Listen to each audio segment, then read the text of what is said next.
struggle ka, paano yung takbo mo para ma-over sa basketball? Siguro, expect siguro sa mental.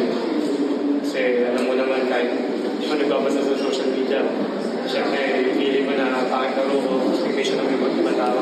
Pangit ko sasabihin, pero yun nga, nilalagay ko sa utak ko na hindi ko kailangan i-kiss mo ibang tao.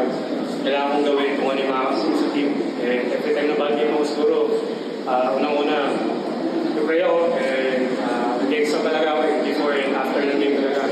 Lalo pag bad game ako, nag-extra talaga. Siguro, nagbumal lang dito ngayon, bumabas yung kung ano yung mga pinagkailangan ako sa past games. UE dito sa UAAP and playing your best game against your former team. Yun nga, siguro may dagdag-gigil ba sa'yo or gusto mo lang din talaga bumawi? Wala namang gigil kasi yun nga, dahil kami sa dalawang guys na magkatalo, so gigil kasi pwedeng mangyari pangit ko naman siya. So siguro mas nag-focus lang ako sa dapat kong gawin, sa buhay ko.